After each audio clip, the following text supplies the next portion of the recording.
Let's continue with our practice problem number 13. A concert venue charges 1,000 for VIP seats, 600 for regular seats, and 300 for balcony seats.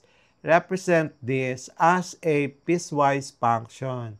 So we're given VIP 1,000, regular 600, balcony 300. So required the price. See a function of S by seat type S. So C, a function of S is equal to 1,000 for S equal to VIP, 600 for S equal to regular, 300 for S is equal to balcony. And this is the graph of the piecewise function. Note the command that you need to write in the uh, online Desmos calculator. Practice problem number 14. A fast food restaurant offers a delivery fee of 30 pesos if the order is below 500 pesos. 20 pesos if between 500 and 1,000. And free delivery if above 1,000. Write the piecewise function. So we're given um, 30 pesos if P is less than 500, and then 20 pesos if P is greater than or equal to 500 but is less than or equal to 100, and then free if P is greater than 1,000.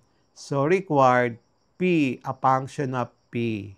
So solution, F a function of P is equal to 30 where P is less than 500, 20, P is less than or equal to 500 but is less than or equal to 100, and then 0 for P is greater than 1,000. And that is the graph of the function. Let's proceed to practice problem number 15. A factory pays workers 100 pesos per hour for the first 8 hours and 150 pesos per hour for overtime.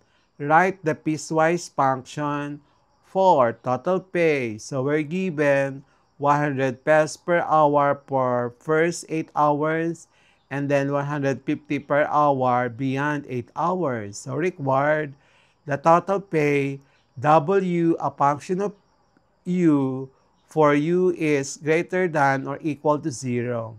So W, a function of U, is equals to 100U for U is greater than or equal to 0 but is less than or equal to 8.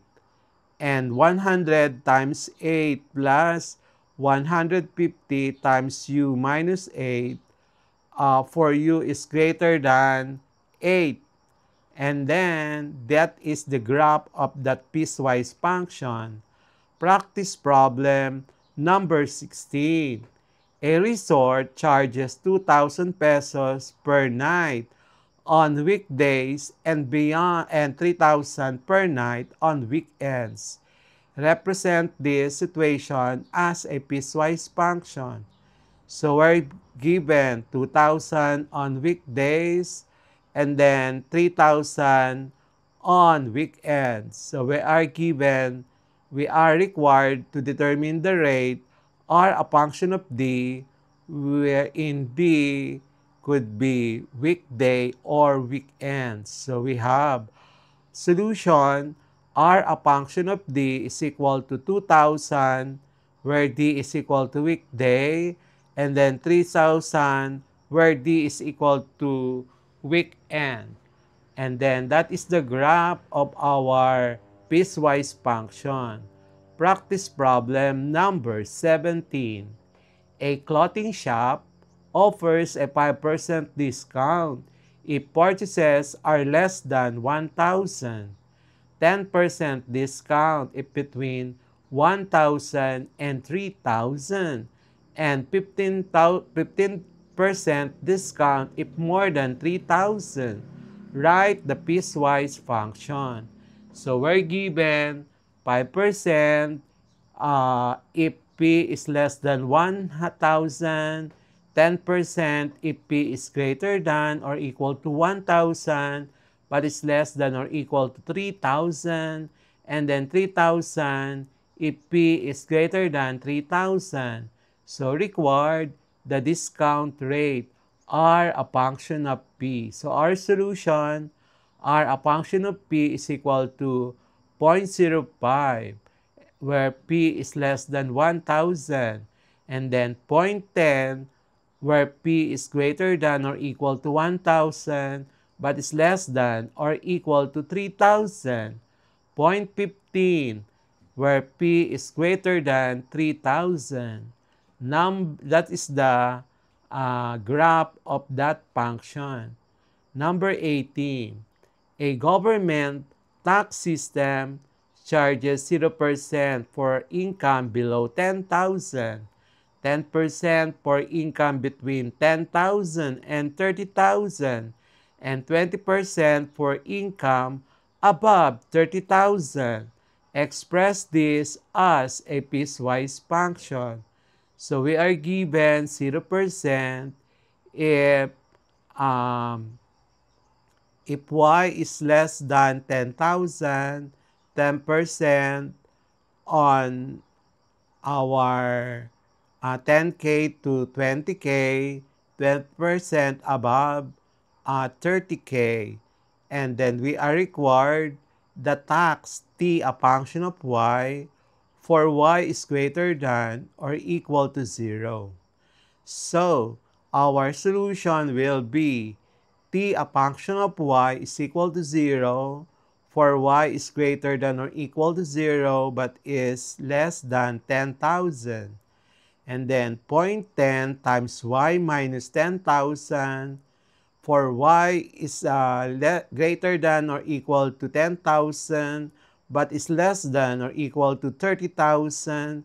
And then 0.10 minus plus 2 minus 2,000 plus 0.2 times y minus 30,000 for y is greater than 30,000. Again, it's 0.10 times 20,000 plus 20.20 times y minus 30,000 for y is equal to 13,000. And here is the graph using Desmos calculator. Practice problem number 19. A parking fee is 50 pesos if the car stays for 3 hours or less. 70 pesos if between 3 to 6 hours. And 100 pesos if more than 6 hours. Write the piecewise function. So we're given 50 pesos if age is less than or equal to 3, 70 pesos if age is greater than 3 but is less than or equal to 6, and then 100 pesos if age is greater than 6. So we are required to determine the fee, P, a function of age. So our piecewise function would be P, a function of age is equal to 50 for age is greater than or equal to 0, but is less than or equal to 3, 70 for age is greater than 3, but is less than or equal to 6, and then 100 for age is greater than 6. And then that is the graph for that function. Our practice problem number 20. A laundry shop charges 100 pesos for up to 5 kilograms, 15 pesos per kilogram for 6 to 10 kilograms, and 20 pesos per kilogram beyond 10 kilograms. Express this as a piecewise function. So we're given 100 for less than or equal to 5 kilograms, 150 kilogram for 6 to 10 kilograms, and then 20 kilograms above 10 kilograms. We are required to determine the cost L, a function of W, where W is greater than 0. So the laundry cost, a function of W, L, a function of W is 100. For W is greater than or equal to 0, but is less than or equal to 5. And then 100 plus 15 times W minus 5 for W is greater than 5, but is less than or equal to 10. And then 100 plus 15 times 10 minus 5 plus 20 times W minus 10 for W is greater than 10. Note that this is a cumulative, na? And then this is the graph of that particular piecewise function. Let's now proceed to the MCQ for our Quarter 2 Numbers in Algebra, Lesson 12, Illustrating Piecewise Functions in Practical Situations. Number 1. A taxi charges 40 pesos for the first kilometer and 50 pesos for each additional kilometer. Which type of function represent this situation? A. Constant function. B. Linear function. C. Piecewise function. D. Quadratic function. MCQ number 2. A cinema charges 150 pesos for children ages 12 and below, 250 pesos for ages 13 to 59, and 200 pesos for seniors ages 60 and above. This is an example of A. Exponential function, B. Piecewise function, C. Rational function, D. Polynomial function. MCQ number 3. A delivery company charges 100 pesos for packages weighing up to 2 kilograms, 200 for 2 to 5 kilograms, and 350 for above 5 kilograms. What type of function best represents this? A. Quadratic, B. Linear, C. Constant, D. Piecewise. MCQ number 4. In a mobile plan, the first 100 texts are free and each additional text costs 1 peso. What function best represents the total cost of text sent?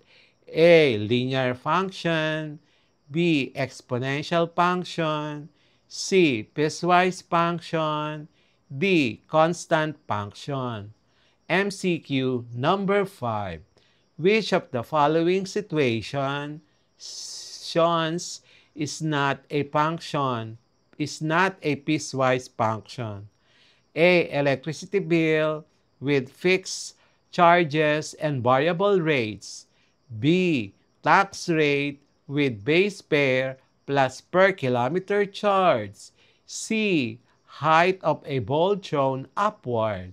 Letter D. Income tax computed at different brackets. So we will have the next part of this lesson, Quarter 2, Numbers and Algebra.